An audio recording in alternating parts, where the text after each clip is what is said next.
Alô você, seja muito bem-vindo, você está no Te Politizei e agora vamos falar do Lula novamente, porque o STF perdoou uma dívida milionária com o pudim de pinga. O presidente eleito pelo TSE tinha uma dívida milionária com o STF e o STF acabou perdoando essa dívida. A gente vai entender melhor essa notícia, mas antes se inscreva no canal, dê um joinha e compartilhe este vídeo que você ajuda muito o nosso trabalho. Então, vamos lá para a notícia que diz que Lula teve uma dívida fiscal de 18 milhões suspensa pelo STF enquanto o governo pressiona o aumento da arrecadação. Todo mundo sabe aí, a gente viu nos últimos dias o embate deste vagabundo, o Pinguço, querendo taxar os super ricos e também brigando pela taxação, pelo aumento da alíquota do IOF, que é um imposto regulatório e não é um imposto arrecadatório. Embora isto seja um crime, desvio de finalidade de imposto, o Lula continua insistindo, como um bom criminoso, ele continua insistindo em contrariar a lei. Pior de tudo é que o Lula defende a taxação dos super ricos. Como o Haddad falou, essas taxações vão atingir os donos de cobertura e não é bem assim que funciona.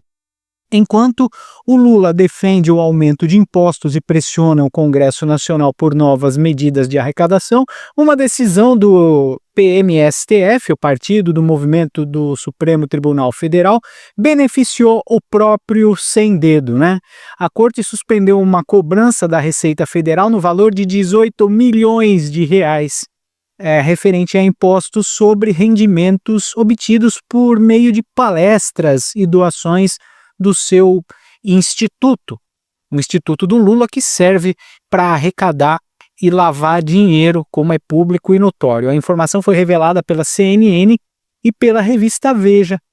Isso aconteceu em abril de 2023 e foi confirmado um parecer técnico da Receita e, de acordo com a Receita Federal, não foram identificadas irregularidades nos rendimentos declarados e o processo administrativo foi arquivado. A medida, no entanto, gerou repercussão, sobretudo por ter ocorrido no início do terceiro mandato do Pinguço. Além do benefício fiscal, Lula declarou à Justiça Eleitoral em 2022 um patrimônio pessoal de mais de 7,4 milhões. A maior parte, 5,57 milhões, está aplicada em previdência privada, o famoso VGBL, com outros valores em aplicações de renda fixa, fundos de capital e contas bancárias. O pudim de pinga é bilionário, é trilhardário. Se ele declarou para a Justiça Eleitoral em 2022 que o patrimônio pessoal dele era de 7,4 milhões, você pode colocar 40 vezes esse valor aí, porque ninguém declara exatamente o valor do patrimônio para a Justiça Eleitoral. Então, a Justiça Eleitoral também não vai atrás desse valor aí. A gente vê muitos bilionários que foram candidatos aí declarando apenas 1 milhão, 2 milhões, inclusive o Pablo Marçal se inclui nessa rodinha aí. Então a gente vê que o pudim de pinga está realmente pressionando para aumento de impostos e os impostos dele são perdoados, Então a gente vê aí o Lula que não precisa trabalhar mais por 4 reencarnações, nem ele, nem os filhos e nem os netos, tratando de roubar, de sugar ainda mais o patrimônio do brasileiro. A revelação contrasta com a política fiscal defendida pelo governo, que eu acabei de falar. O cara é perdoado numa dívida de 18 milhões e ainda pressiona aí o governo para retirar mais dinheiro da população. A equipe econômica vem tentando aprovar aumentos de impostos sobre o consumo, incluindo tributações sobre carros elétricos, bebidas, apelidando o imposto de imposto do pecado, além de buscar reverter as decisões do Congresso que reduzem a carga tributária em setores estratégicos. Agora me perguntem se o Lula vai pagar IOF. O Lula não vai pagar IOF. Quiçá imposto de renda. E o valor que ele já roubou na época do Mensalão, na época do Lava Jato, como eu já falei, faz com que ele seja trilhardário. Fora o valor que ele deve ter escondido aí em paraíso fiscal, na Europa, em bancos da Suíça, o pinguço aí não perde tempo, não. E a hipocrisia, novamente, da esquerda, né, que a gente vê pressionando o povo a pagar mais imposto, roubando o INSS. A gente não pode esquecer desses roubos vergonhosos do INSS, que foram feitos na nossa face, e a gente, como população, não levantou a bunda da cadeira e não foi às ruas exigir que esse dinheiro fosse devolvido. Aliás, esse dinheiro vai ser devolvido à revelia, vai ser muita gente que não vai receber, que não vai ver esse dinheiro de volta. Muitos dos velhinhos, dos aposentados, vão morrer antes de ver essa grana. Então a gente vê o nosso país condenado, né? E essa atitude do Lula é a atitude característica de governo do regime, do governo comunista, como a gente vê na Venezuela. A gente vê o Maduro viajando, se fartando nos melhores restaurantes, e o povo da Venezuela comendo cachorro e gato no meio da rua. E é para essa direção, infelizmente, que o Brasil está acabando de se direcionar. A gente viu todos os capítulos da Venezuela, desde o Hugo Chávez até a transformação da Venezuela nesse regime ditatorial, e a gente não faz nada aqui no Brasil. Enfim, o brasileiro é fadado sempre ao fracasso. É o que eu falo, esse país aqui é amaldiçoado, porque o povo também não toma partido de nada.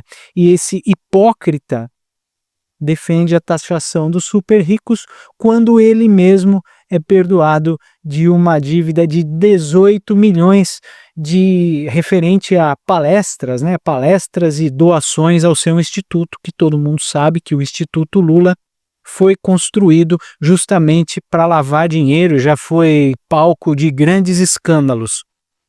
Então, pessoal, vamos refrescar um pouquinho a memória, porque o brasileiro tem memória curta, né? Essa notícia aqui é de 2020. Olha aqui, Lava Jato, Lula, Palocci e Okamoto viram réus por lavagem de dinheiro em doações para instituto.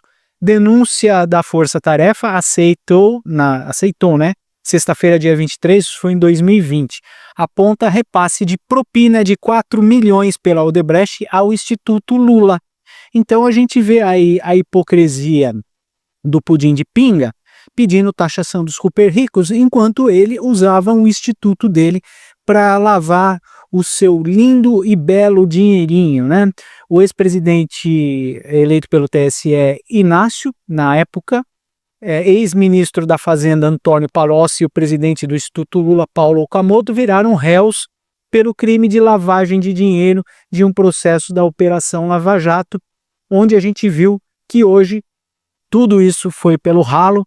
O Dias Toffoli liberou o Palocci também dessas acusações. O Palocci, que é réu confesso, inclusive assinou o programa de delação premiada, né? O que o transforma num criminoso que realmente cometeu essas violações, esses crimes, porque ele assinou, ele confessou no processo de delação premiada.